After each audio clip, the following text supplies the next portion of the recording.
Pai amado, fonte de todo amor, bondade e verdade, ajuda-nos a ouvir o chamado do nosso ajustador do pensamento em nossos corações e a seguir a luz do Espírito da Verdade em todos os nossos caminhos. Pai eterno, dá-nos a sabedoria e o discernimento para vivermos o nosso propósito nesta vida e que cada um de nós cultive os frutos do Espírito e possa refletir a tua luz, servindo com amor aos nossos irmãos. Amém. Obrigado, Sussu. Opa, essa hoje foi curtinha, mas estava bonita. Obrigado, Sussu. Então vamos aqui continuar a nossa leitura, né? Estamos ali naquela reta final daquele julgamento de Jesus que o levou à crucificação. Então hoje nós vamos falar do Davi Zebedeu um pouquinho. Estamos no documento, para quem gosta de seguir no livro, 186, né? 31. Então, para quem quiser buscar lá, fique à vontade. Quem vai nos ajudar aqui com a leitura, por favor? Posso ler. Então vai, Sussuzinha, muito obrigado. A alta confiabilidade de Davi Zebedeu. Pouco depois de Jesus haver sido entregue aos soldados romanos, na conclusão da audiência perante Pilatos, um destacamento de guardas do templo apressou-se até o Getsemane para dispersar ou prender os seguidores do Mestre. Mas muito antes da chegada deles, esses seguidores já haviam dispersado. Os apóstolos retiraram-se para os esconderijos designados. Os gregos separaram-se e foram para várias casas em Jerusalém. Os outros discípulos desapareceram do mesmo modo. Davi Zebedeu acreditava que os inimigos de Jesus voltariam. E assim, logo ele retirou umas 5 ou 6 tendas para a ravina, perto de onde o mestre tão frequentemente ia orar e adorar. Ali ele propunha esconder e ao mesmo tempo manter um centro ou uma estação coordenadora para o serviço dos seus mensageiros. Davi mal havia deixado o campo quando os guardas do templo chegaram. Não encontrando ninguém ali, contentaram-se em queimar o acampamento e então voltaram apressados para o templo. Ao ouvir o relato deles, o sinédrio ficou satisfeito de que os seguidores de Jesus, tão profundamente amedrontados e subjugados, houvessem fugido, eliminando qualquer perigo de revolta ou tentativa para resgatar Jesus das mãos dos seus executores. Eles podiam, afinal, respirar com alívio, e assim terminaram a reunião, cada homem tomando o seu caminho a fim de preparar-se para a Páscoa.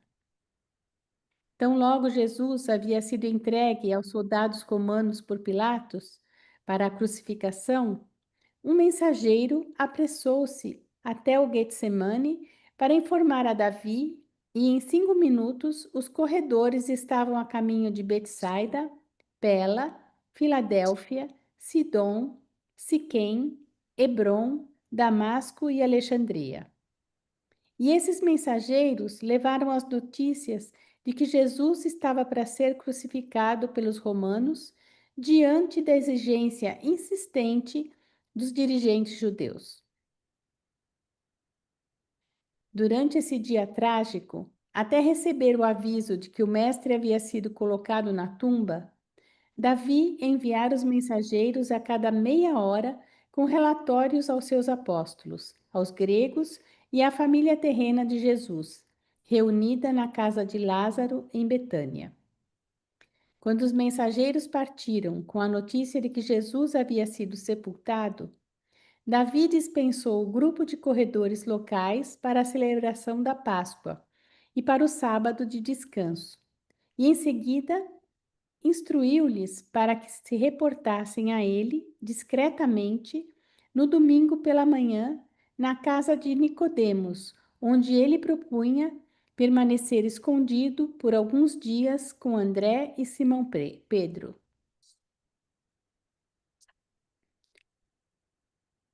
Esse Davi Zebedeu, com o seu modo de pensar peculiar, foi o único dos discípulos principais de Jesus que se achava inclinado a ter uma visão ao pé da letra sobre a afirmação positiva do Mestre de que ele iria morrer e ressuscitar ao terceiro dia. Certa vez, Davi ouvira-o fazer essa predição e, tendo uma mente prática, e que via as coisas literalmente, agora me perdi. Agora se propunha a reunir os seus mensageiros no domingo pela manhã bem cedo na casa de Nicodemos, de modo tal que eles estivessem à mão para disseminar as novas no caso de Jesus ressuscitar dos mortos. Davi logo descobriu que nenhum dos seguidores de Jesus estava esperando que ele retornasse tão cedo da sepultura.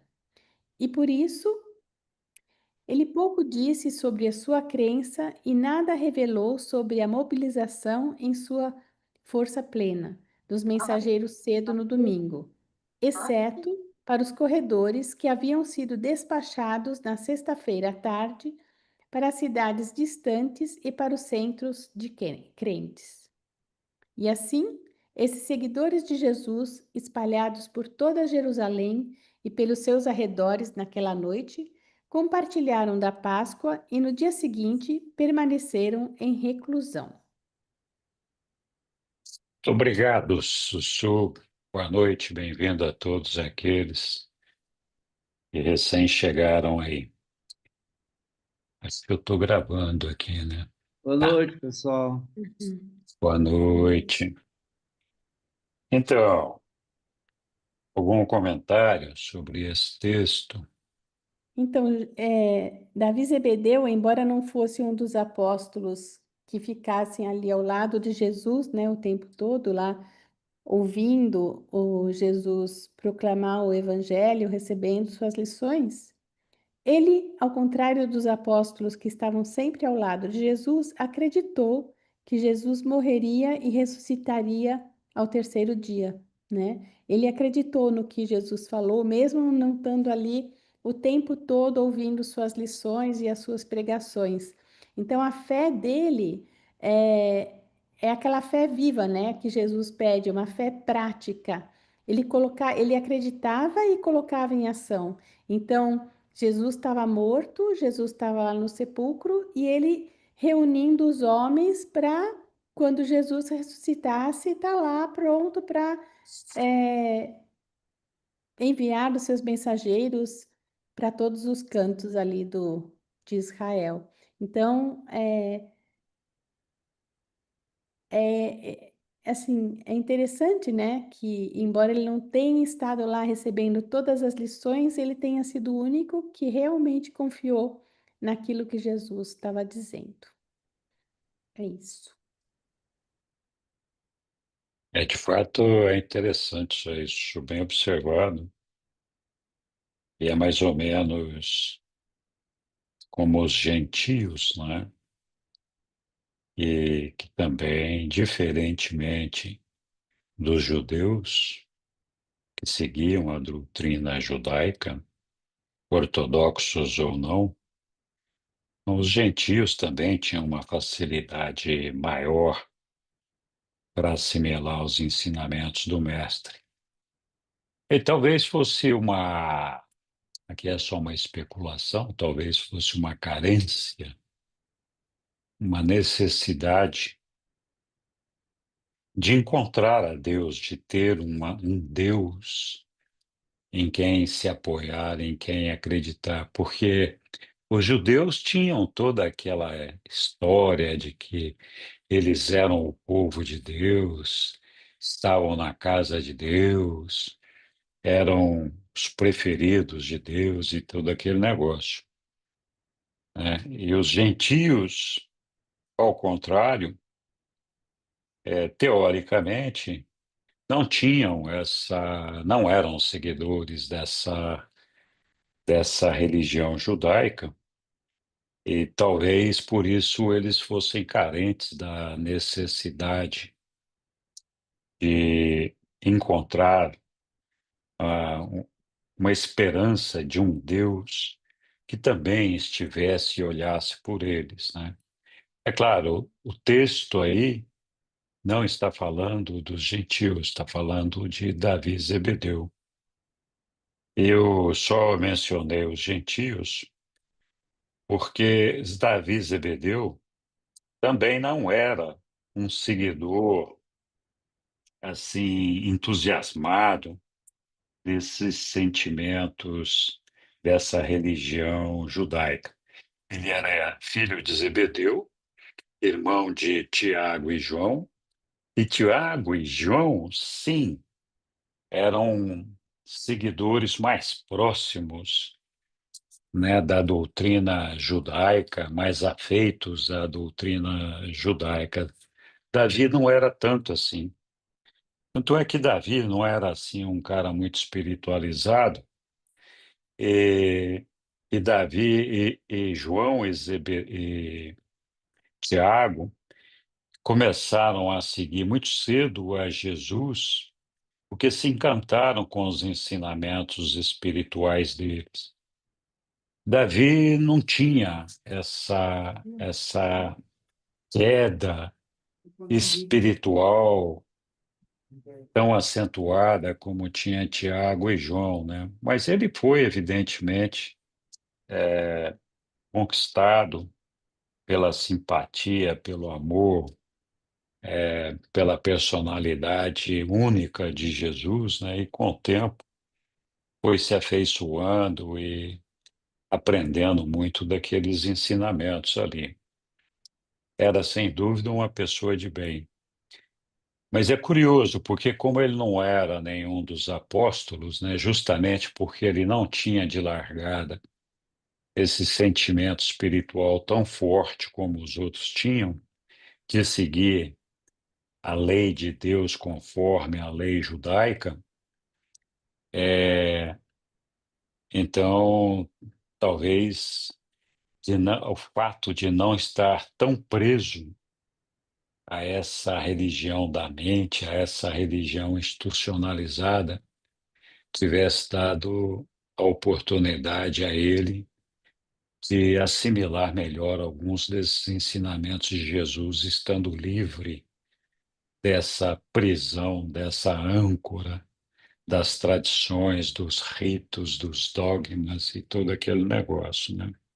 Mas isso aqui os reveladores não falam, é só uma especulação minha, né? Mas era bem curioso esse serviço de Davi em favor de todo de Jesus e seu corpo apostólico, né, e de discípulos, né? E ele era mais Olá. jovem também, e ele acabou se casando com a Ruth, né, irmã de Jesus. Então, eu acho que ele Isso, tinha uma outra visão realmente, né? E eu acho que ele tinha muita fé em Jesus, na verdade. sim, com certeza. Com o tempo ele aparentemente desenvolveu uma fé enorme nos ensinamentos de Jesus. Diga lá, Hélio.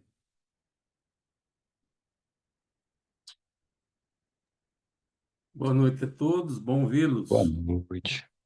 Então, Igualmente, podia pôr o parágrafo 4, por favor? Eu quero apenas fazer um destaque.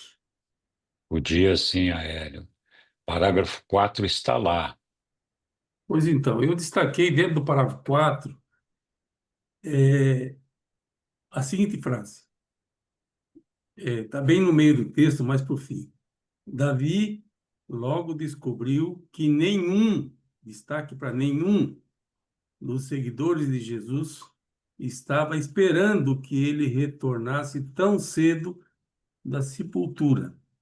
Obviamente, esses seguidores não eram apenas os 12 apóstolos, tinha outros, tinha discípulos e tinha simpatizantes, e todos eles, segundo o que está escrito aqui, estavam uniformes na crença de que Jesus não voltaria da sepultura. Destaque para Davi, que acreditava, mas também é muito curioso que depois de 3 anos e meio de convivência, aqueles apóstolos não acreditassem que Jesus cumpriria a palavra dele de retornar no terceiro dia. É muito curioso. Então, para a gente dos dias atuais, 2.000 anos depois, desacreditar em Jesus parece até comum, porque precisa muita fé para acreditar em eventos de 2.000 anos atrás. Mas aqueles ali eram fresquinhos, tinham estado com ele 24 horas antes. Então é curioso. Realmente, qualquer coisa que se diga é especulação, porque eles não acreditavam. Agora, para contextualizar, a Palestina era dividida em 3 partes. Ao sul, a Judéia, ao centro, a Samaria e ao norte, a Galileia. Todos eles eram descendentes de Jacó, que depois foi chamado de Israel, eram filhos dele, as 12 tribos. Mas os judeus especificamente, eles têm o judeu étnico, os nascidos na Judéia são judeus étnicos, e tem os judeus que são os praticantes da religião judaica, é apenas para contextualizar. E os gentios não são descendentes dessas 12 tribos. Gentios são aqueles que não são judeus étnicos ou judeus religiosos. Obrigado. Obrigado, Aélio. Oi, Caio. Oi, oi, Henrique, oi. Boa noite a todos. Só, Boa é só noite. lembrando que várias coisas que Jesus falava, os apóstolos não entendiam, né? Então, muitas vezes eles achavam que Jesus falava demasiado em parábolas e que eles não conseguiam compreender o que Jesus falava. Então, talvez eles achassem que quando ele falou que morreria e ressuscitaria ao terceiro dia,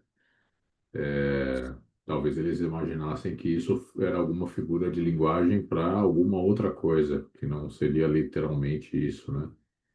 Então, essa é uma possibilidade. Com certeza.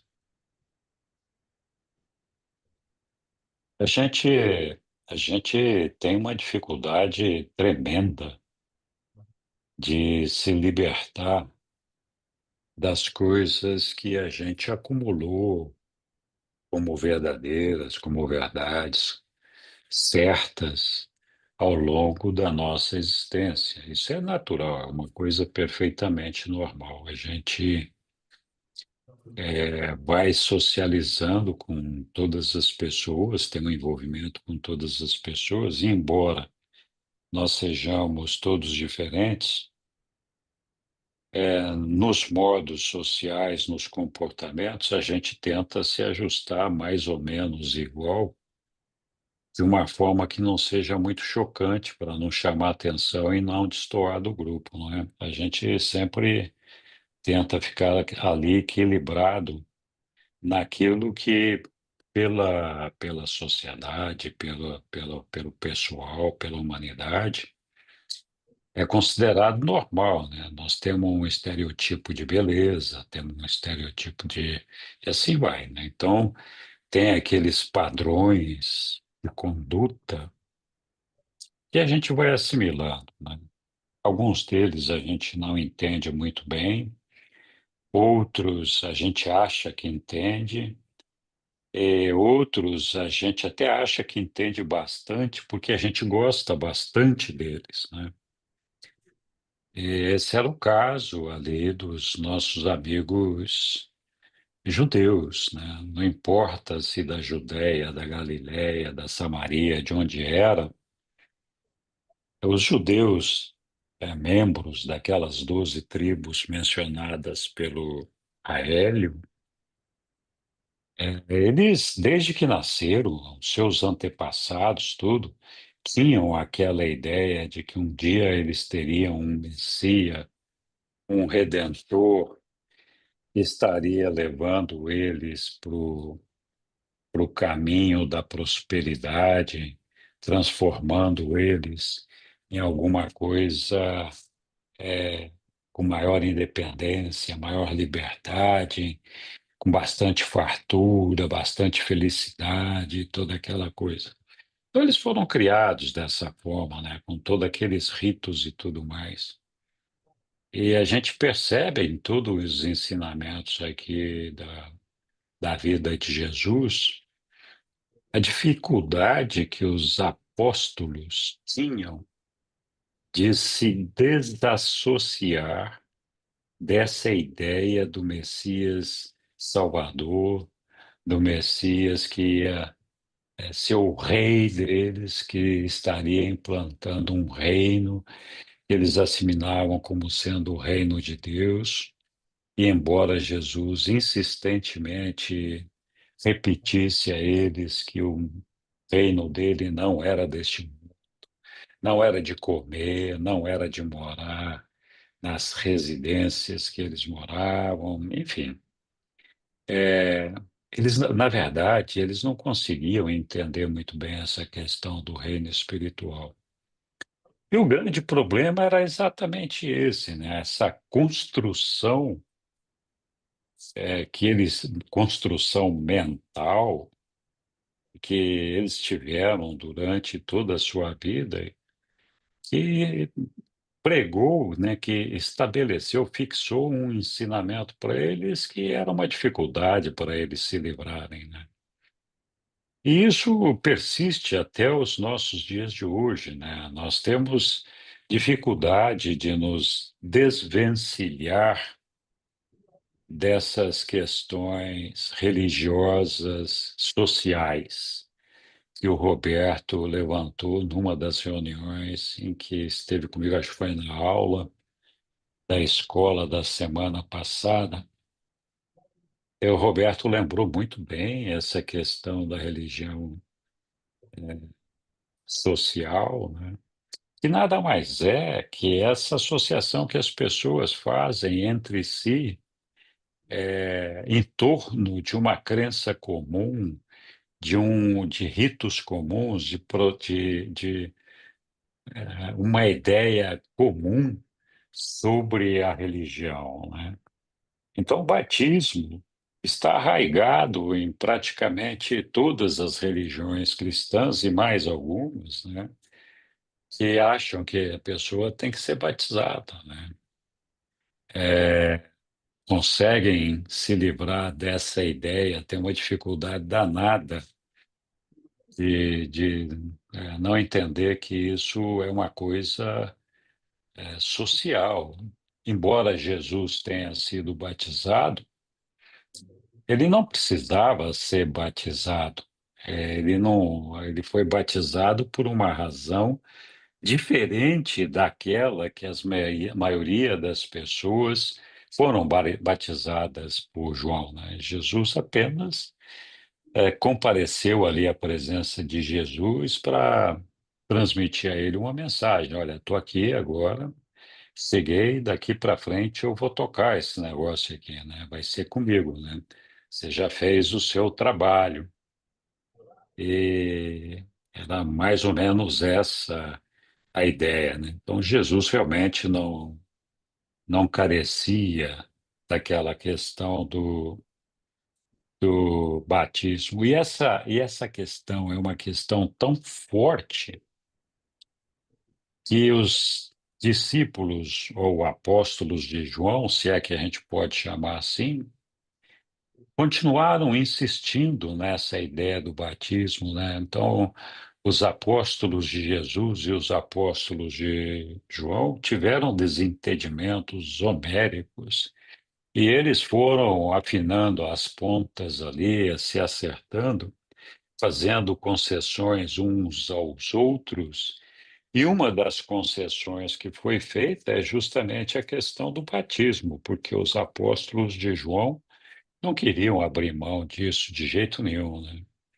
E Jesus nunca se opôs, né, a que as pessoas fossem batizadas. Ele entendia esse rito social necessário para a maioria das pessoas, e isso, na verdade, não alterava a natureza espiritual de ninguém, né? Então, veja, é difícil mesmo a gente se libertar dessas coisas, né? Diga lá, Caio. Eu só queria, talvez, exemplificar o que eu falei aí antes, que eles não entendiam muito as coisas que Jesus falava. E eu realmente acho que o livro de Urântia hoje ele é uma chave para você entender até algumas coisas da Bíblia, tá? Melhor do que acho que se entende, a média se entende, né? Então, se eu puder dar um exemplo aqui, ó, de João 15:1, tá? O Evangelho de João, que Jesus fala em um momento lá: Eu sou a videira verdadeira e meu pai é o lavrador. Ele corta todos os galhos que não dão frutos, mas ele poda e limpa todos os galhos que dão frutos para que deem ainda mais. Vocês já estão limpos por causa dos ensinamentos que eu tenho dado a vocês. Continuem em mim e eu continuarei em vocês. Assim como o galho não pode dar frutos por si mesmo, a não ser que continue na videira, vocês também não podem dar frutos por si mesmo, a não ser que continuem em mim. E eu sou a videira e vocês são os galhos. Aquele que continuar em mim ou nele dará muitos frutos, porque sem mim vocês não podem fazer nada.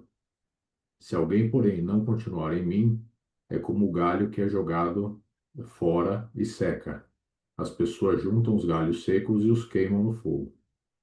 Se vocês permanecerem em mim e continuarem obedecendo os meus ensinamentos, pedirão tudo o que quiserem e será dado a vocês. Vocês devem dar muitos frutos e assim mostrar que são os meus discípulos. Isso trará glória ao meu Pai. Assim como o Pai mostrou o seu amor por mim, eu também mostrarei o meu amor por vocês. Continuem no meu amor. Eu tenho obedecido aos mandamentos do meu Pai e assim continuo em seu amor. Da mesma forma, se vocês obedecerem aos meus mandamentos, continuarão no meu amor. Digo essas coisas a vocês para que a minha alegria esteja em vocês e para que a alegria de vocês seja completa. Eu acho que à luz do que a gente entende do livro de Urântia, a gente entende o que Jesus está falando, certo? Entende plenamente, assim como tem um momento que ele fala que ninguém vai ao Pai senão por mim, né? E essas chaves elas são extremamente compreensíveis para a gente que lê um pouco do livro de Urântia, que sabe como as coisas funcionam, e a gente entende. Mas imagina a perplexidade deles nessa época ouvindo essas coisas sem ter, sem ter muito contexto, né? Então, eu acho que eles se assustavam muitas vezes com as coisas que Jesus falava, porque para eles devia de parecer extremamente místico, né? E estranho, né, para eles. Então, apesar deles terem captado e ter colocado nos evangelhos, eu não tenho muito esperança de que eles tenham entendido cada pedacinho do que foi dito, né? Acaba virando um discurso que é muitas vezes difícil de compreensão. E aí eu imagino que quando Jesus falava algo assim de ressuscitar no terceiro dia, etc., que eles imaginavam que era alguma outra coisa mística que ele falou, que não era necessariamente aquilo que ele falou, né? Literalmente queria acontecer. É verdade. É bem isso aí mesmo, cara. Muito legal. Obrigado. Oi, Hélio. Aqui na sala a gente tem aprendido bastante sobre a vida de Jesus nessa série de documentos específicos, na parte 4. A mim ficou a impressão, e eu concordo com o Caio parcialmente, a mim ficou a impressão que o que houve ali não foi falta de entendimento, ali foi falta de fé mesmo, foi falta de crença. Duvidaram, e duvidaram muito, porque os documentos anteriores, os textos são muito explícitos e não precisa ter um intelecto avançado, nenhum conhecimento teológico profundo, para entender que Jesus cantou a pedra e reiterou e repetiu e falou de novo, especialmente na última semana. O que ficou claro para mim de outros documentos, que não é este que nós estamos estudando agora, porque agora está dando destaque para Davi, efetivamente para Davi, porque ele foi diferenciado em relação aos demais. Mas aproveitando o comentário do Henrique sobre o batismo, o João Batista falava o tempo todo que existia uma condição, a condição era arrependimento. Porque no entendimento de João, que também não está no documento que estamos estudando agora, eu estou embarcando aí na lógica do Henrique. No entendimento de João, aquele povo estava subjugado pelo exército romano, pelo poder romano, porque existia faltas pessoais, individuais, mas também existia uma falta coletiva relacionada ao povo em geral, ao povo em geral. E eles entendiam que para resgatar a situação de favor divino, era preciso um arrependimento pessoal e também um arrependimento social, coletivo. E aí, no advento da ritualística, do ritual do batismo, ele colocou simbologismo nisso. Qual é o simbologismo? O batismo tinha que ser por imersão. O que significava? Quando a pessoa era afundada, equivalia simbolicamente à morte da velha pessoa, do velho indivíduo. A morte, ainda que durasse alguns poucos segundos, era como um sepultamento. E quando a pessoa era retirada da água, nascia uma nova pessoa, um novo indivíduo. Então, o ritual era muito significativo. Hoje, para entrar em qualquer clube, em qualquer associação profissional, existe uma ritualística. Até para entrar em algumas igrejas também existe alguma ritualística de ingresso, que é chamada de batismo, mas certamente tem vínculo com o que João Batista inaugurou. E Jesus apoiou. Eu entendo que Jesus não precisava se arrepender de nada, não precisava morrer a velha pessoa para nascer a nova pessoa. Ele estava ali prestigiando o primo que tinha feito uma obra. Mas tudo isso é especulação, não passa disso. Obrigado. Obrigado. É, é, é, a gente tem mesmo esses ritos, né? E as nossas crenças, das quais nós temos dificuldade de nos livrar e que, no final, acabam construindo verdadeiras prisões ou limitações à nossa liberdade, né? Quanta gente tem que não passa embaixo da escada, quanta gente tem que tem um problema com o gato preto, quanta gente tem que tem que colocar um pote de sal perto de si, quanta gente tem que ter uma pirâmide de pedra, ou ter uma pedra especial, o alho no carro, a fita vermelha, enfim, nós vamos acumulando, né, essas crenças e, de certa forma, elas funcionam como um instrumento tranquilizante daquelas coisas que nós não conseguimos explicar, né? Aquele negócio, eu não acredito em bruxas, mas que elas existem e existem, né? Então, a maioria da população, inclusive muitos de nós, se não agora, no passado, tivemos as nossas crenças e nossos rituais, e dos quais nós ou não conseguimos nos livrar ainda, ou tivemos uma dificuldade para nos livrar no passado, né? Então, não faz muito tempo, essa semana passada, um amigo muito querido me chamou para falar de, de encarnação, né? Então, o que que eu vou fazer? Tem gente que acredita na encarnação e faz bem de acreditar numa forma de um processo evolutivo. Então, é difícil o entendimento para aquelas pessoas que não se libertaram disso, não conseguiram ainda, né? Tem gente que acha que a vida é um processo evolutivo, que a gente nasce um mineral, depois vira um vegetal, depois vira um animal, e assim vai, né? Faz parte. Muitos aprenderam e cresceram dentro dessas crenças. Então, nós estamos aqui nos desviando um pouco do assunto, mas não muito. Mas a grande vantagem que eu sempre enxerguei no livro de Urântia é essa condição libertadora, né, de nos trazer uma libertação de todas essas cracas que a gente vai acumulando.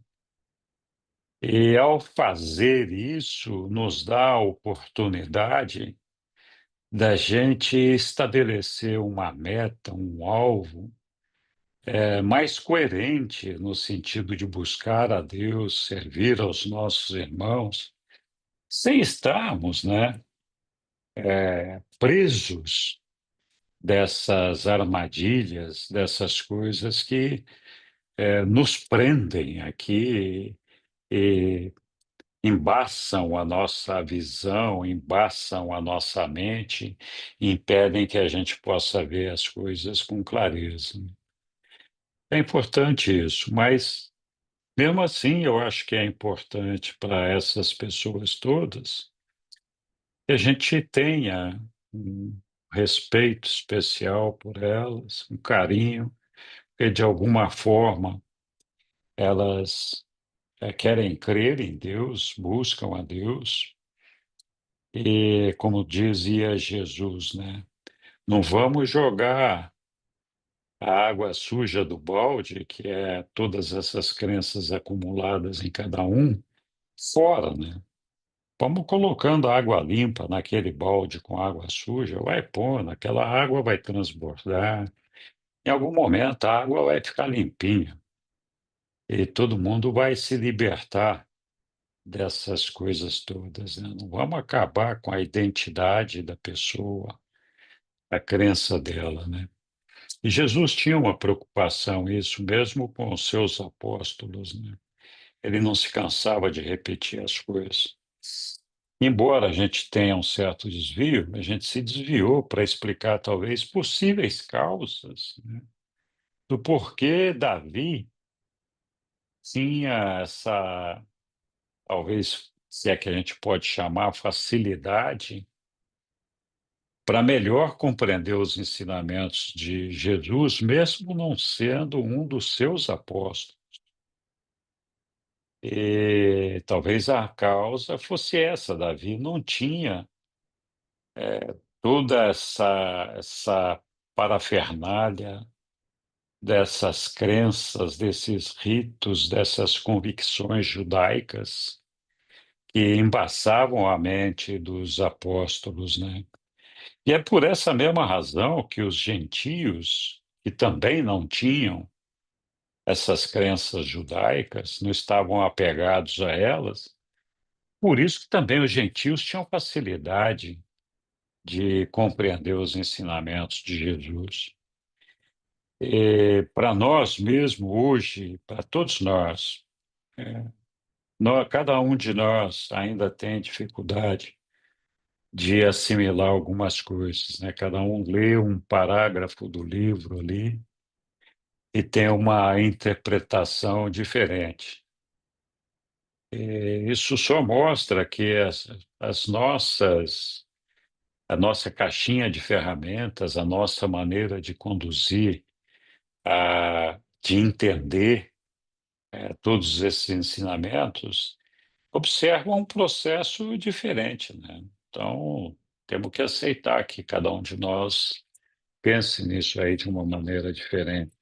Não, não temos que achar que todo mundo tem que interpretar esse negócio exatamente como nós interpretamos, né? Cada um acha que está certo na sua interpretação, né?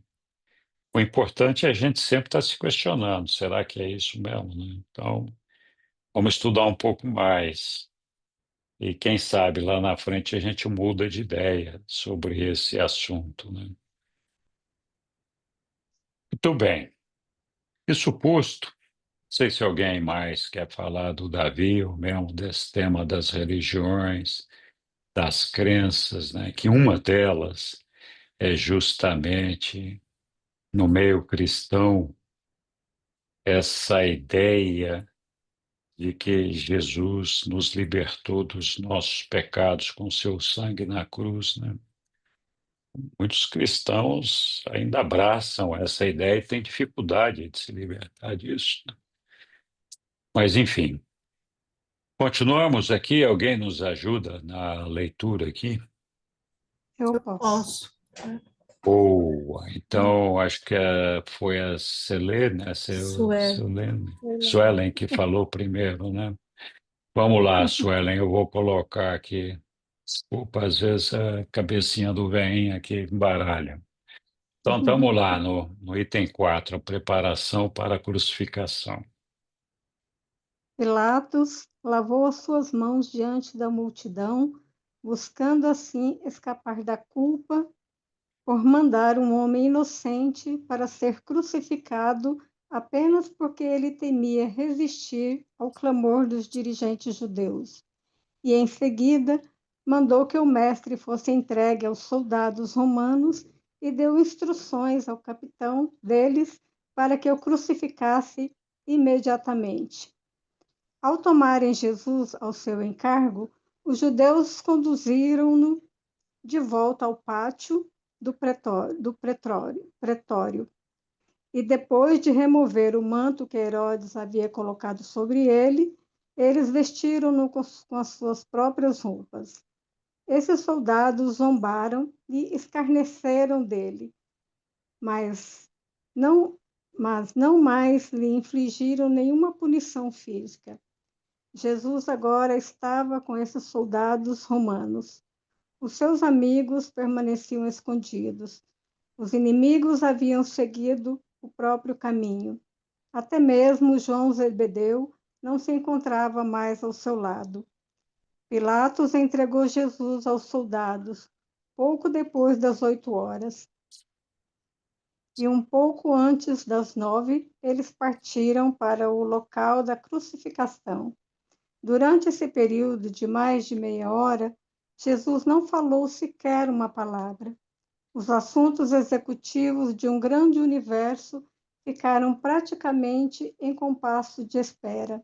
Gabriel e os seus principais dirigentes de Nébado encontravam-se reunidos aqui em Urântia, ou então acompanhando de perto os relatórios espaciais dos arcanjos em um esforço de mantê-lo informado sobre o que estava acontecendo ao Filho do Homem em Urântia.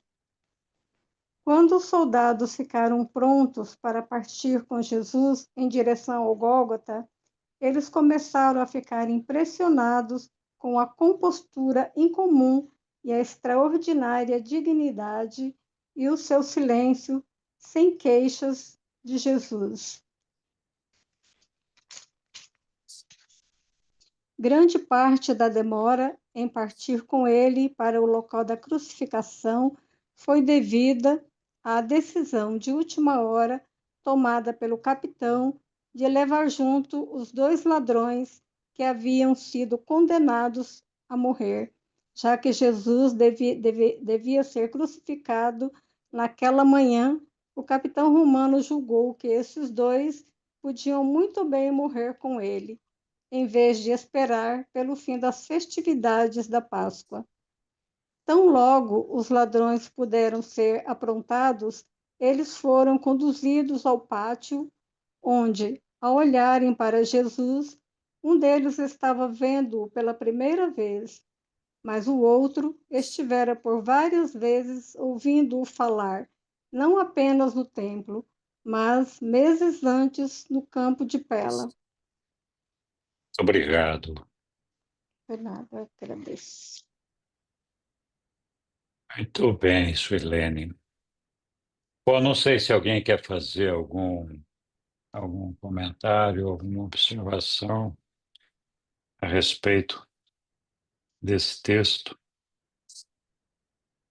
Eu fico pensando, Gabriel, né, e os seus companheiros lá, vendo toda esse suplício que Jesus estava sofrendo, como é que devia estar o coração desse povo lá em cima, né, ou por aqui mesmo, observando de perto, né, vendo Jesus, o Criador de todos nós, sendo judiado, humilhado e agora morto por pessoas, animais, né, como você estava dizendo, né, como somos animais ainda, animalescos, para fazer uma coisa dessa, é assim uma coisa incompreensível, mas somos, né? Temos que admitir e temos que tentar mudar esse cenário agora, né? Procurando valorizar o que Jesus fez por nós, a sua vinda, que foi um risco, né? Foi um risco ele vir, ele assumiu esse risco de ainda vir sozinho, né? Sem nenhum ajudante aqui pessoalmente para caminhar com ele, né? Ele, né? Ele e o pai. Enfim, muita coragem, muita força, e ele sabia que corria o risco de ser apedrejado por conta das coisas que ele trazia inovadoras para nós. É. Bom, ele estava cumprindo uma missão, né?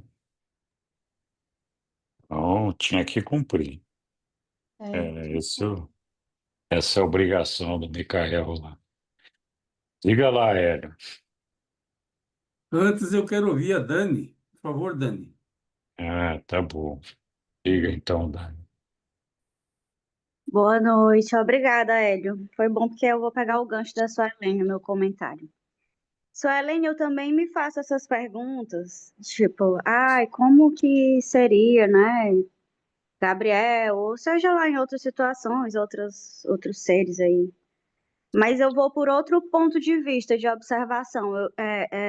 Inclusive, isso me serviu como um bálsamo para minha alma, digamos assim, para mim como um todo, porque toda vez que eu me questiono e vou para esse questionamento, eu vou mais para o lado assim, cara, Jesus, ele ficou totalmente em silêncio, tipo, ele não fica igual a gente, preocupado, tipo, ai, olha o que está acontecendo com o mundo, será que vai acontecer a terceira guerra? Olha essa política, olha o mundo, olha o Brasil, ladrão, Bolsonaro na cadeia, tô metendo política aqui porque é a situação que todo mundo vive. Você fica assim meio em pânico, mas assim, Jesus ia ser crucificado, ia passar por tudo isso, ou sei lá, ou até coisas piores poderiam vir, e ele tava o quê? Em silêncio, Tudo assim, bem, tipo, Daniela, sua voz mostra, subiu aí. mostra, Então, tá é ouvindo? verdade, não sei se você terminou. Não, e só para concluir, tá ouvindo agora?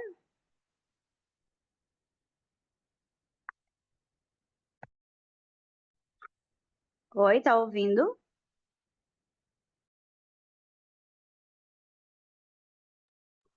Eu Ah, te pois é, ouço, eu te ouço. só para concluir, é exatamente isso, assim, ele é tipo aquela, resumindo em síntese, é aquela frase, não leva a vida tão a sério, relaxa um pouco, porque tem mais por aí, é além disso aqui, vem mais como uma postura de um recado para a gente nos nossos tempos atuais, se nem Jesus estava se perturbando, ficando, né, daquele jeito, quem dirá a gente, mas é isso.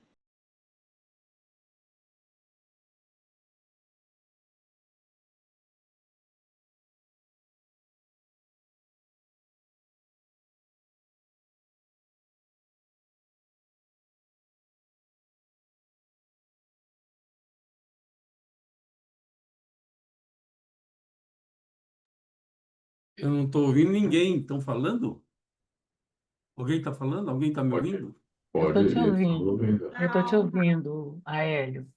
Então é minha vez Acho de que o falar? Henrique caiu. Acho que o Eu Henrique acho que o caiu. Henrique caiu. Ah, então foi isso. Eu estava aguardando para ouvir o do. Sabe que eu espero ele para comentar? Sueli também caiu? Seria legal esperar ele. Eu vou esperar. Sueli A caiu Sueli também também. caiu? Cadê a Sueli? Henrique tá aqui. Vou esperar. Acho que Henrique voltou.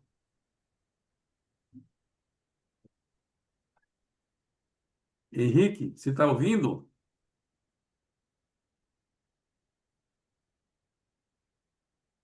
A Sueli Ainda parece que não. voltou também. Consegui Oi, Sueli, voltar. você está ouvindo? Agora eu tô. Henrique Eu está com você? caiu. O Henrique, eu não sei, mas ele tá, a cara dele tá aqui. Será que ele está ouvindo? Então, caiu de novo. Caiu de novo. Eu vou lá na sala dele, pera só um pouquinho.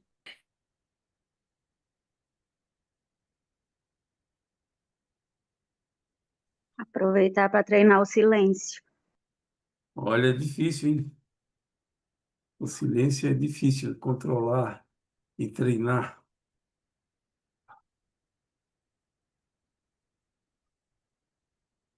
A Suelene concorda, porque ela está rindo.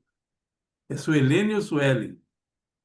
Suelene, Suelene, foi o que eu entendi. Desculpem, eu concordo. eu não sei o que aconteceu aqui, mas acho que minha internet parou de funcionar. É, aqui para Desculpe. mim também parou, depois É? voltou.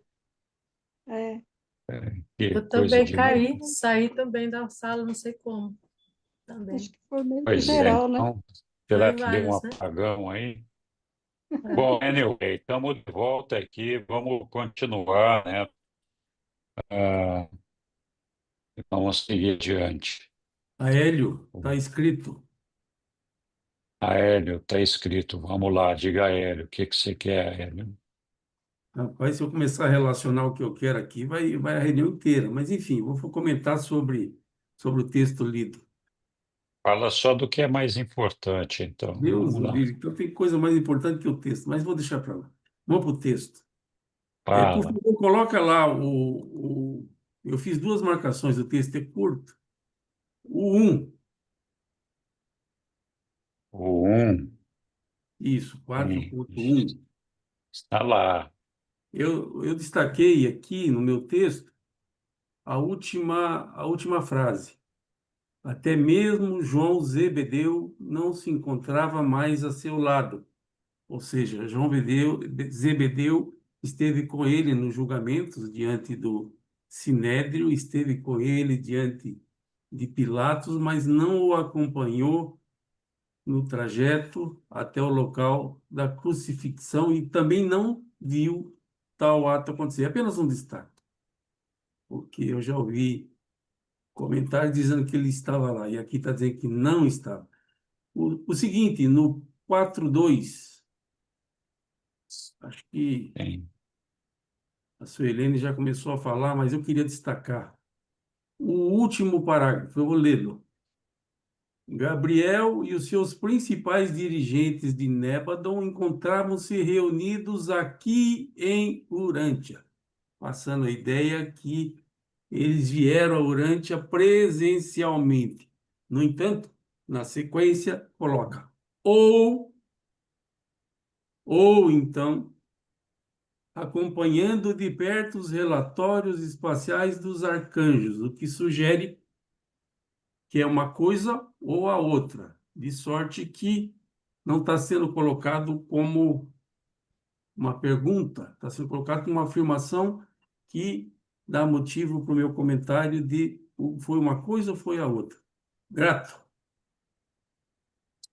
Então, Aélio, tudo bem, lembrado, mas eu não sei se você se lembra.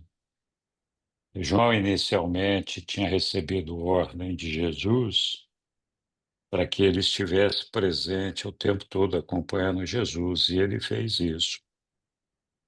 E ele saiu dali quando estava naquele negócio do Pilatos lá, porque Jesus deu ordem a ele de ir buscar a mãe dele, Jesus. Então foi por isso que João se ausentou e não acompanhou esses momentos aí aos quais você se referiu. Ele, de fato, não se encontrava mais ao lado de Jesus ali. E aí, nessa questão de Gabriel e os seus principais dirigentes, né, Badon? Quando fala seus principais, eu estou entendendo que eram os principais, alguns, não eram todos, né, que estavam aqui presentes, outros estavam acompanhando de alguma outra forma, né? É uma legião muito grande. Eu acho que eles estão falando de Gabriel e os seus principais, sim, estavam aqui presentes, e havia outros das hostes de Jesus, do nosso Micael, pelo menos é o que eu entendo, né? Que estavam acompanhando o desenlace da coisa por outros meios. Então, não entendo que ele estava dizendo que Gabriel estava aqui, mas não estava. Não estou entendendo dessa forma. Mas tudo bem. Diga, Aélia. Depois eu vou conferir no original em inglês, mas que está gerando uma confusão da participação presencial ou não de Gabriel, está gerando uma confusão, sim. Agora, com relação a João Zebedeu e Maria, Maria estava acompanhando a crucificação de Jesus. Ela estava. De sorte que deve ter outro motivo para João Zebedeu não estar lá. Obrigado. Sim, ela de Tinha fato chegou. voltado. Ela chegou para a crucificação, Hélio, mas ela não acompanhou esse momento inicial ali. Então, nós não estamos falando do momento da crucificação de Jesus, porque não é esse que o texto, esse momento que o texto está descrevendo ali. Acho que tá, o início da jornada até ali para fazer a crucificação. Mas tudo bem, vamos lá. Alguém mais quer fazer algum comentário sobre esse texto?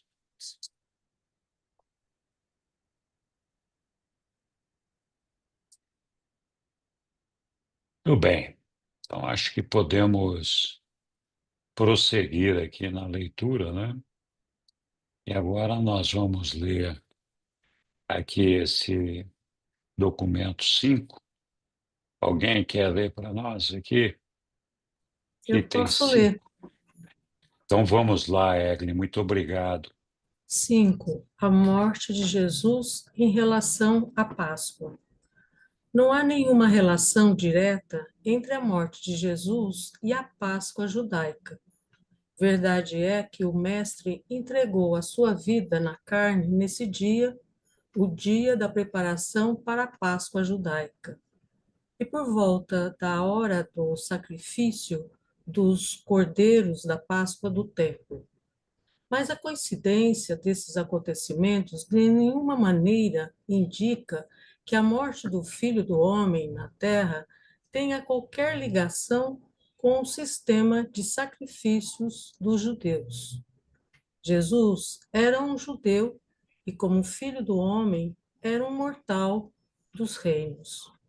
Os acontecimentos já narrados que conduziram a esse momento da crucificação iminente do Mestre são suficientes para indicar que a sua morte por volta desse momento foi uma questão natural e manipulada inteiramente pelos homens.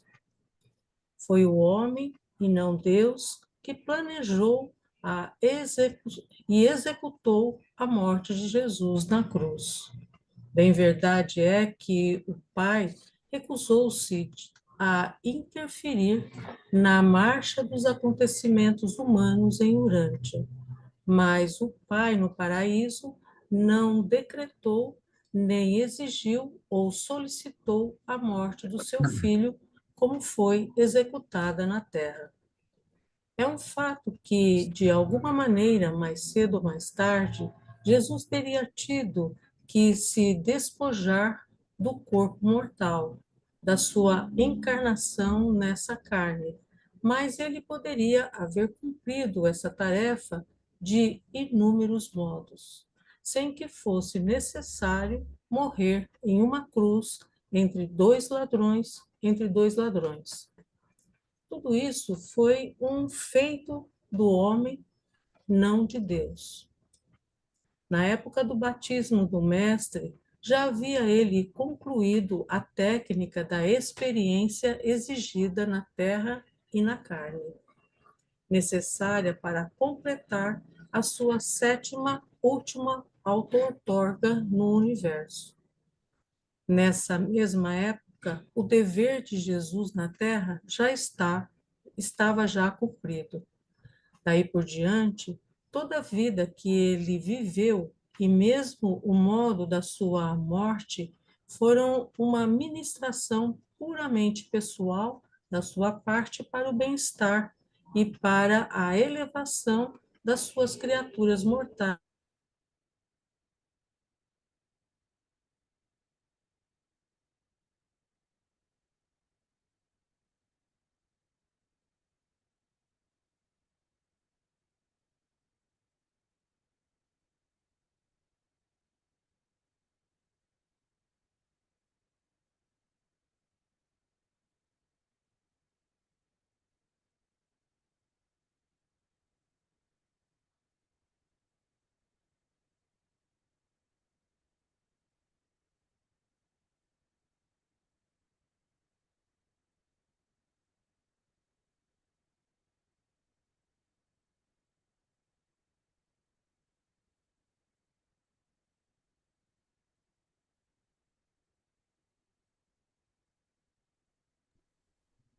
Caíram várias aí. Difícil o negócio.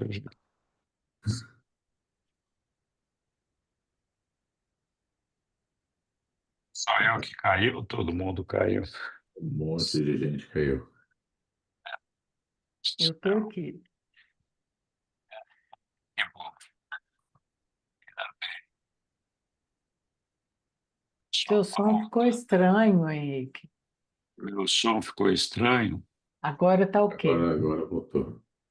Ah, tá. Olha, gente, eu Caiu. juro que eu paguei a conta da internet, tá? Eu juro por Deus. Ai, ai, ai. Muito bem. Estávamos lendo o texto lá, né? Vamos continuar de onde supostamente paramos. Acho que foi o Evangelho. Será que eu acho que tudo, né? Acho que é isso, né? Eu vou ler aqui o Evangelho das Boas Novas de que o homem mortal pode, pela fé, tornar-se consciente espiritualmente de que é um filho de Deus, não depende em nada da morte de Jesus. É bem verdade, de fato, que todo o Evangelho do Reino haja sido imensamente iluminado pela morte do Mestre. No entanto, foi ainda e muito mais iluminado pela sua vida. Tudo que o Filho do Homem disse ou fez na terra embelezou grandemente as doutrinas da filiação a Deus e da fraternidade dos homens, mas essas relações essenciais entre Deus e os homens são inerentes aos fatos universais do amor de Deus pelas suas criaturas e à misericórdia inata dos filhos divinos. Essas relações tocantes e divinamente belas entre o homem e o seu Criador, nesse mundo e em todos os outros, em todo o universo dos universos, têm existido desde a eternidade, e elas não são, em nenhum sentido, dependentes das atuações como tais nas auto-outorgas periódicas que fazem os filhos criadores de Deus, assumindo assim a natureza e a semelhança das suas inteligências criadas como uma parte do preço que devem pagar para a aquisição final da soberania ilimitada sobre seus respectivos universos locais. O Pai no céu amava os homens mortais na terra antes da vida e da morte de Jesus em Urante, tanto quanto ele ama depois dessa demonstração transcendental de coparticipação entre o homem e Deus. Essa transação poderosa da encarnação de Deus de Nebadon como um homem em Urântia não poderia aumentar os atributos do Pai eterno, infinito e universal. No entanto, enriqueceu e iluminou a todos os outros administradores e criaturas do universo de Nebadon. Conquanto não haja de ser por isso que o Pai do céu em nada mais nos amaria, É, todavia, em vista dessa autodoação de Micael, que todas as outras inteligências celestes nos amam mais. E isso é assim porque Jesus não apenas fez uma revelação de Deus para o homem, mas porque, do mesmo modo, fez uma nova revelação do homem aos deuses e às inteligências celestes do universo dos universos. Jesus não esteve na iminência de morrer em um sacrifício pelo pecado. Ele não iria expiar a culpa moral inata da raça humana. A humanidade não tem uma culpa racial perante Deus. A culpa é puramente uma questão do pecado pessoal e consciente, da rebelião deliberada contra a vontade do Pai e contra a administração dos seus filhos. O pecado e a rebelião nada têm a ver com o plano fundamental das auto-ortorgas feito para os filhos do paraíso de Deus. Embora pareça a nós que o plano de salvação seja um aspecto provisional do plano das auto-ortorgas.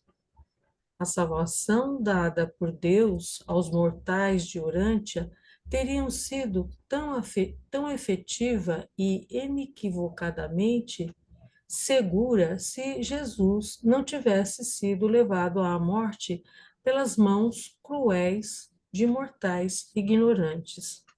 Se o Mestre tivesse sido favoravelmente recebido pelos mortais da terra e se tivesse partido de Urântia por meio da renúncia voluntária da sua vida na carne, o fato do amor de Deus e da misericórdia do Filho, o fato da filiação a Deus, não teria de nenhum modo sido afetado.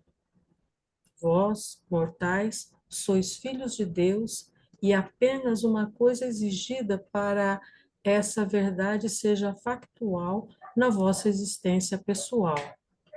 E esta é a vossa fé, nascida do Espírito. Obrigada. Obrigado, Egli. Nossa, esse texto é muito legal, muito bacana.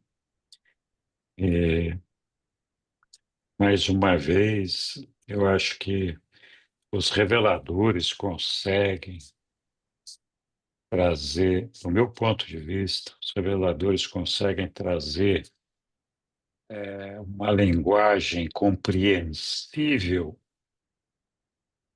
desses eventos que, mais uma vez, afastam o nosso Pai de qualquer responsabilidade e desejo que o nosso soberano tivesse aquele derrame de sangue, com qualquer alegação que a gente queira colocar sobre essa questão, né?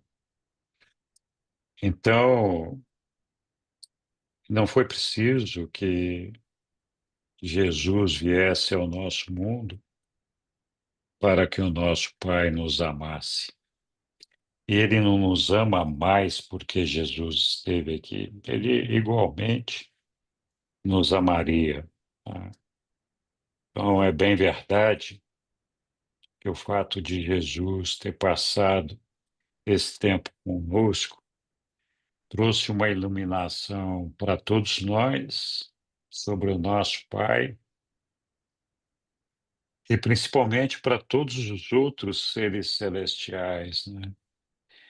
Que aqui não está abertamente falando, nem claramente especificando, mas uma das coisas que, com certeza, houve uma contribuição gigantesca dessa, dessa experiência vivida por Jesus entre nós, foi para o Supremo, para a construção do Supremo, né, que ainda está em desenvolvimento. E em algum outro capítulo, que não agora, em algum outro texto, os reveladores falam dessa contribuição magnífica dada por Jesus para a construção do Supremo. E não só pela revelação dos homens a Deus, e neste caso ao Supremo,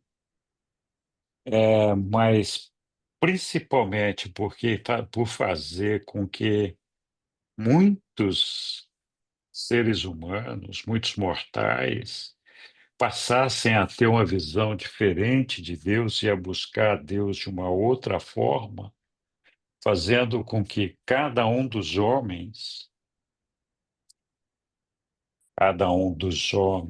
buscadores de Deus, que se tocaram pelo ensinamento de Jesus e que fizeram, então, a partir desse dia, uma mudança nas suas vidas para alcançar o nosso Deus no paraíso. Então, cada uma dessas almas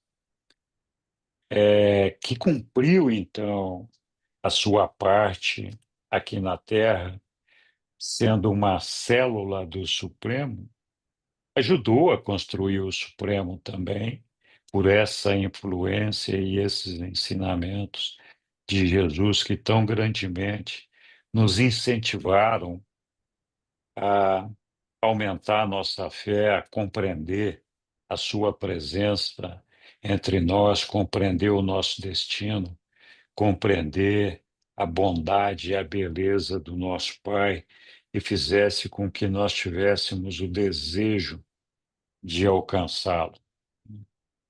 Então, eu acho que a contribuição de Jesus para a construção do Supremo foi magnífica, foi espetacular, né? Deu ao Supremo uma visão, uma experiência da vivência entre os homens aqui de Urântia, e tenho certeza absoluta, profundamente preencheu muitas das lacunas que o Supremo tem de experiências que precisam alcançar um perfeicionamento, né? Então, acho que eu fico feliz de ver esse texto que os reveladores colocaram aí, porque derrama uma iluminação muito grande sobre todas aquelas, sobre a verdadeira vontade, o verdadeiro trabalho performado por Jesus e os verdadeiros benefícios trazidos por essa experiência para todos nós, enquanto mortais deste reino. Oi, Aélio. Eu concordo com o Henrique quando afirma que esse texto é muito esclarecedor e bastante didático. Eu fiz algumas marcações porque eu acho que foi revelado 3 pontos importantes. Podia, por favor, Henrique, Pode, já colocar está o lá, Hélio. verso número 1. Está lá. Como eu estou olhando em outra tela, eu tenho que voltar aqui porque eu estava olhando outra coisa. No verso número Olha, 1, eu não vou ler de novo por motivo mais que óbvio, mas eu vou destacar alguns pontos. A primeira,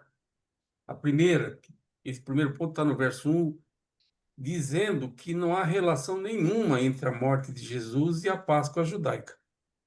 Lembrando que a Páscoa judaica foi implementada em razão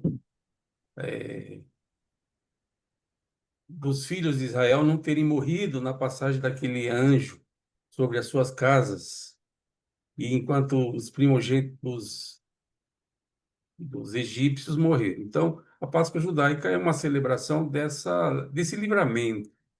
Mas o evento que nós aprendemos aqui mesmo na sala, relacionado à Páscoa judaica, tem a ver com o fato que houve uma preparação prévia. Qual foi a preparação prévia? Untar os umbrais das portas com o sangue de um animal perfeito. Então, houve a morte do animal, e essa morte e esse sangue foi colocado nos umbrais. E aí, as religiões cristãs, de um modo geral, não apenas a ICAR, que é a maior delas, mas as demais também, associam, associam que deve haver sangue, que deve haver este evento. E dizem que o sangue de Jesus foi que, de fato, libertou a humanidade de uma condenação eterna em razão do pecado de Adão e Eva. Só o sangue de uma pessoa especial como a de Jesus poderia expurgar esse pecado. Então, tem uma conexão. Os próprios judeus da época de Jesus sacrificavam animais na Páscoa judaica com esse entendimento, que era preciso sangue para expiação. Então, esse verso 1, eu quero destacar isso, e o finalzinho, que diz assim: foi uma questão natural e manipulada inteiramente pelos homens. Se trata de uma coincidência, não tem conexão nenhuma e não tem nenhuma lição espiritual que hoje todas as igrejas cristãs usam à vontade e, no meu entendimento, de modo equivocado. Vamos para o 2. Aqui é importante, Sim. porque esse 2 aqui, muitos veteranos, leitores do livro de Urântia, equivocadamente ensinam errado, no meu entendimento. E aqui está muito claro. Eu vou ler o destaque. Mas o Pai, no paraíso, não, olha, destaque para o não, decretou, nem exigiu ou solicitou a morte do seu filho, como foi executado na terra. Então, muitos dizem que Jesus estava ali cumprindo a vontade do Pai. E aqui está dentro com todas as letras, conversa fiada, não tem nada a ver com minha vontade, eu não decretei nada disso. E no final, diz assim, eu não vou ler inteiro por motivos óbvios, mas ele poderia haver cumprido essa tarefa, ele quem? Jesus. Poderia ter cumprido essa tarefa de inúmeros modos, sem que fosse necessário morrer em uma cruz entre dois ladrões. Tudo isso foi feito do homem. E agora destaque, com ênfase, não de Deus. Então, quem fala que Jesus estava fazendo a vontade de Deus quando escolheu morrer na cruz, está, no mínimo, equivocado. Na sequência, no 3, eu só vou ler a primeira frase, muito embora valha a pena ler tudo, mas é suficiente. Na época do batismo do mestre, aí vamos lá, já havia ele, mestre, concluído a técnica da experiência exigida na terra e na carne, necessária para completar sua sétima e última auto-outorga no universo. Ou seja, Jesus ficou porque quis, porque ele já tinha sido exitoso em relação ao seu propósito original de conquistar soberania sobre o universo local de Nébalo. No seguinte, estou aqui me demorando, eu posso até parar e dar a vez para outro e eu volto mais tarde. O que vocês acham? Não, vai em frente, Hélio. Que é Ó, isso? eu Vamos não lá. quero monopolizar, porque... Monopoliza, fique à Vamos vontade, lá. não tem problema Vamos nenhum. lá, vamos para o verso 4. Já está lá. Eu vou ler só o primeiro parágrafo, muito embora dá para ler Só a primeira frase. O evangelho das boas novas, de que o homem mortal pode, pela fé, tornar-se consciente espiritualmente de que é um filho de Deus, não, e o destaque é para o não, depende em nada, rigorosamente nada, da morte de Jesus. Vamos pular, porque isso é autoexplicativo, não carece de nenhuma explicação. No 5, Sim. essas relações tocantes e divinamente belas entre o homem e o seu Criador nesse mundo, e em todos os outros, não é específico, durante, em todo o universo dos universos, têm existido desde a eternidade e elas não são, em nenhum sentido, dependentes das atuações como tais, nas auto-outorgas periódicas que fazem os filhos criadores. Ou seja, eles vão executar a sua missão de auto-outorga sem necessariamente precisarem se tornarem mártires, como o caso do nosso Micael. Agora, no 6, vou pegar só, tá o 6 na tela? Tá, Pegar os 6. a última frase e o finalzinho. Não fez uma nova, não, fez, não é não, fez, é afirmativo, uma nova revelação do homem aos deuses e às inteligências celestes do universo, sugerindo que o homem é pior do que eles imaginavam, a partir do que fizeram com Jesus. E para eles foi uma novidade incrível e decepcionante. Vamos para o 7. Tá lá, Hélio. Aqui diz, estou tentando evitar ler tudo porque já foi lido. Jesus não esteve na iminência de morrer em um sacrifício pelo pecado. Ele não iria expiar, e a palavra expiar, a culpa moral inata, destaque para o inato da raça humana. Então, aquela crença que as igrejas têm de que a raça humana nasce pecadora, o primeiro suspiro de uma criança ela já é pecadora, e isso tudo pela falta de Adão e Eva. Ou seja, existe uma culpa racial, assumindo que todos descendem de Adão e Eva, e nós sabemos que não é verdade. Agora, concluindo, a culpa é puramente uma questão do pecado pessoal e consciente. Pessoal, destaque no pessoal e consciente da rebelião deliberada contra a vontade do Pai e contra a administração dos filhos. Também não carece de explicação. Está muito claro. No 8, final, está no 8 já? Já tá lá. Que embora pareça a nós que o plano de salvação, olha aí, plano de salvação, seja um aspecto provisional do plano das auto-outorgas. Mas aí teria que ver o início para fazer algum sentido. Eu vou ler o início. O pecado e a rebelião nada têm a ver com o plano fundamental das auto-outorgas feito para os filhos do paraíso de Deus. Aí faz sentido o final. Eu querendo poupar, eu acabo confundindo. E agora o 9, Sim. finalzinho. O fato da filiação a Deus não teria de nenhum modo sido afetado. Ou seja, tendo praticado essas coisas absurdas, não impactou a filiação a Deus. Vamos lá, estou eu aqui explicando. Vós, mortais, sois filhos de Deus. Está aqui, com todas as letras, não tem aqui potencial, não tem nada, está aqui. Vós, mortais, sois filhos de Deus, e apenas uma coisa é exigida.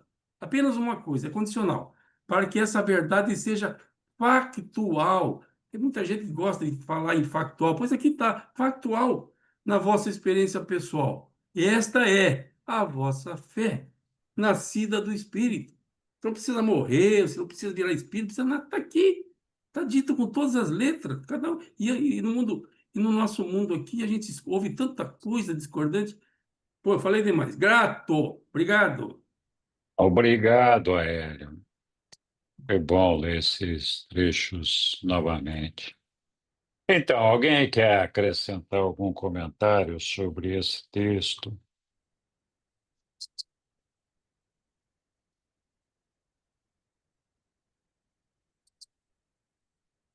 Posso falar um pouquinho? Pode, claro. Então,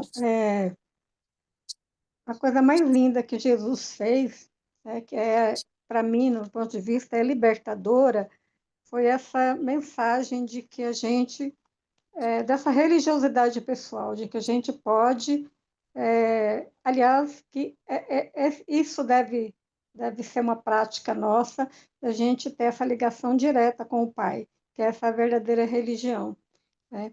Então, essa é a coisa mais linda, porque nas igrejas, onde a gente vai, nessas religiões evolucionárias, tem que o padre, aquele que faz o intercâmbio, né, o Papa, o intercâmbio maior entre Deus e o homem, o pastor, né? Então, tanta coisa intermedia aí, e eu nunca concordei muito com isso, né? Eu achava que para que eu vou rezar para um santo se eu posso rezar direto para Deus, né? Eu falava ainda lá na minha adolescência. Então, eu ia direto no Pai, estando errado ou não, eu ia, né? E outra coisa bonita também, que o Hélio falou um negócio aí que eu não entendi muito bem. Ele disse que ele interpretou que o pessoal lá de cima achou a gente um ser pior porque Jesus foi morto aqui. Não sei se eu entendi, né? Mal isso aí, mas eu vejo tanto amor lá de cima, né? O Pai nos exime de toda a responsabilidade pela morte de Jesus e os seres do nosso universo local e outros planetas, todos eles voltaram o seu olhar para Urântia e passaram a nos amar muito mais, como está escrito aí nesse texto. Então, eu não entendi aquilo que a Hélio falou. Mas, enfim, o que é lindo é isso, né? Que a gente vê que lá são seres realmente de eterno amor, de solidariedade, de plenitude, que não olha para a gente com sentimento de que, olha, vocês mataram o seu Salvador, o seu soberano, né? Que coisa feia, vocês não merecem. Pelo contrário, né? Eles nos olham com mais amor só pelo fato de Jesus ter vindo, ter nos escolhido para fazer a sua festa auto-outorga. É isso. Obrigado, Suelene. Alguém mais?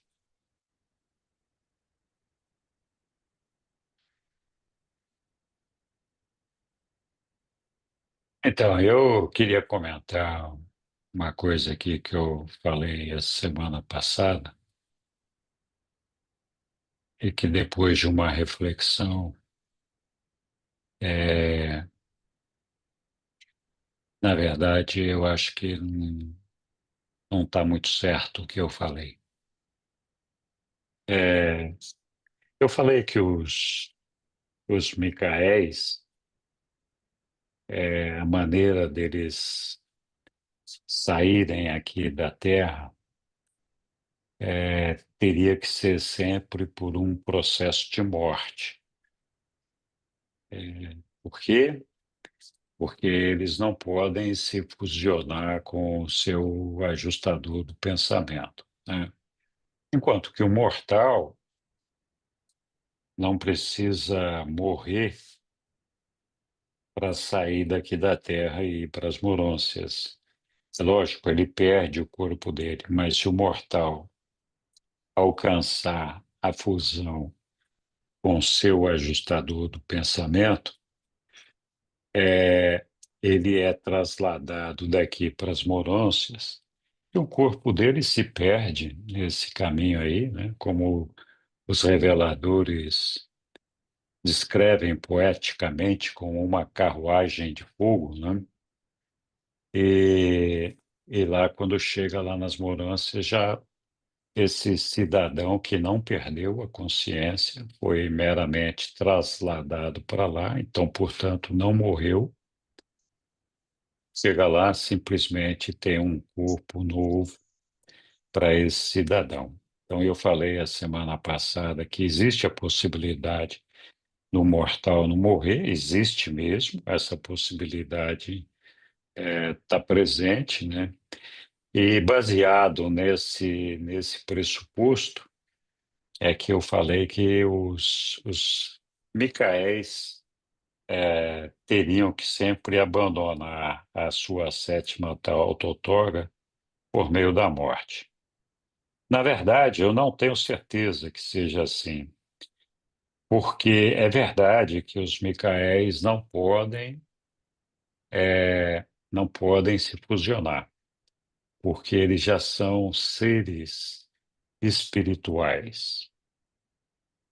Então, a fusão é que nos transforma num ser espiritual.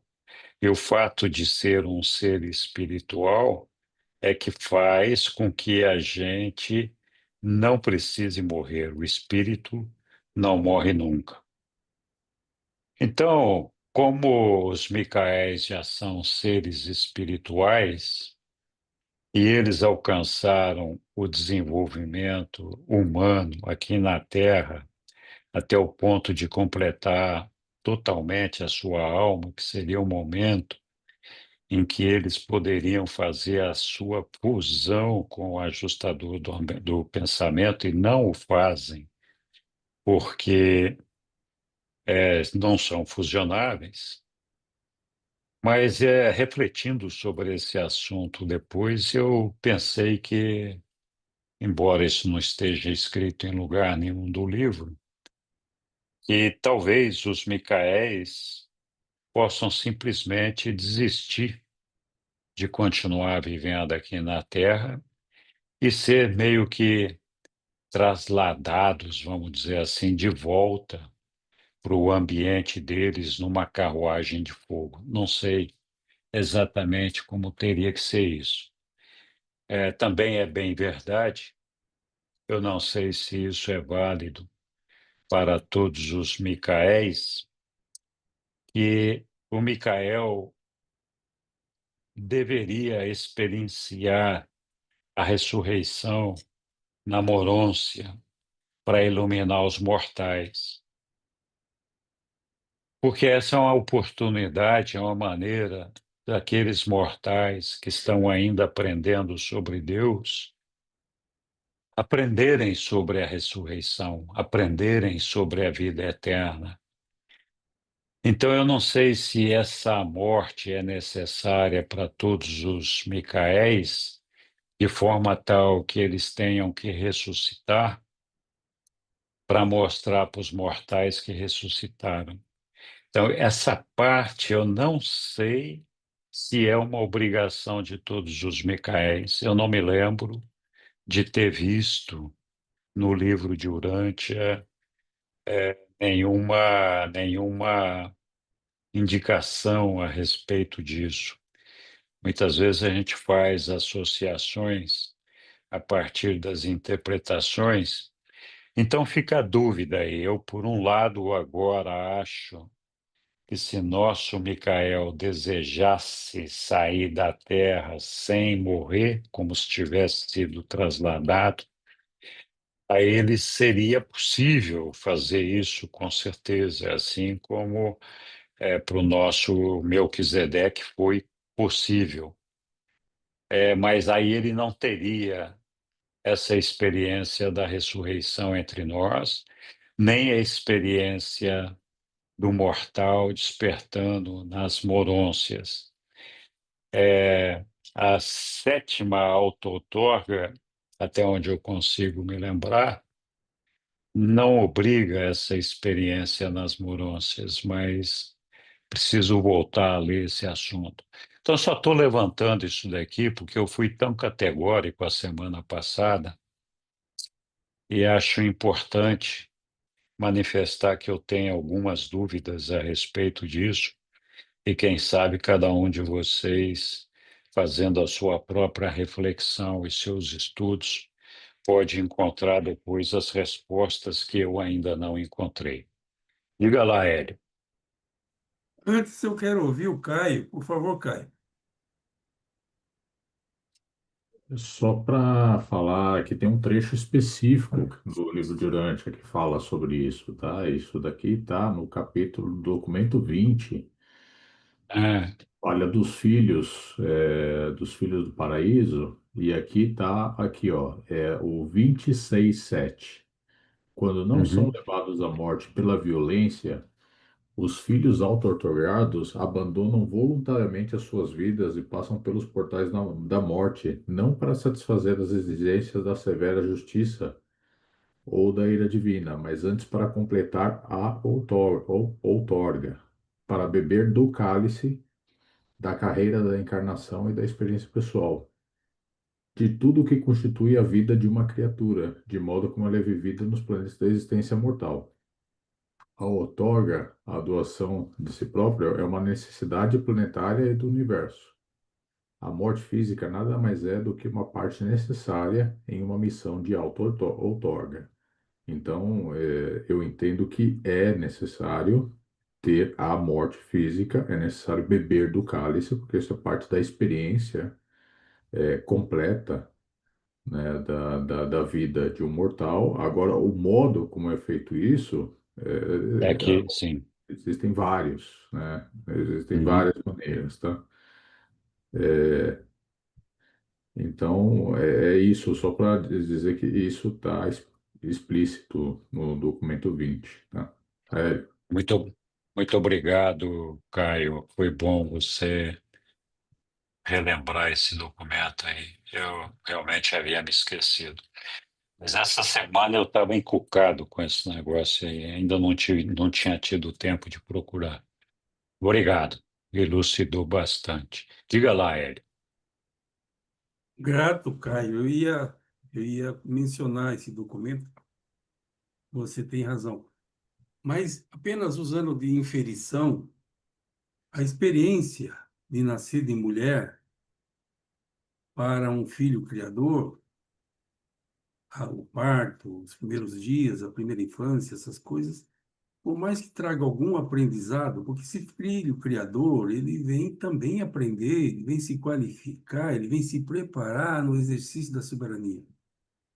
Então, ele também aprende, ele ensina, mas ele também aprende. E a experiência do nascimento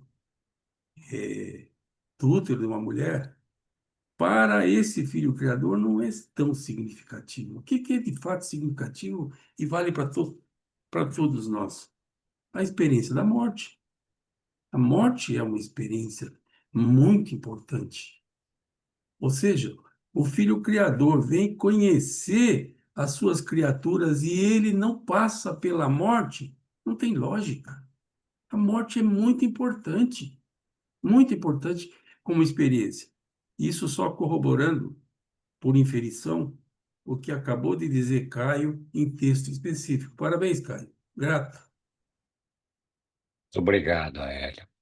Muito bem, alguém mais quer se manifestar sobre essa questão e sobre esse texto que nós acabamos de ler? Que eu acho que é uma pena que a gente não possa convidar todos os católicos e cristãos de algumas outras denominações para entenderem essa explicação que é dada pelos reveladores aí nesse texto sobre o banho de sangue de Jesus, sobre a questão de salvar os nossos pecados, sobre a questão de nos redimir e reconciliar com Deus, sobre a questão de mudar a percepção de Deus com relação aos homens, de que Deus pudesse nos perdoar e toda essa história, né? Então é muito importante, muito bom. E eu acho que essa é uma oportunidade para aqueles de nós que ainda não tivessem compreendido isso daí, poder refletir um pouquinho sobre essa questão.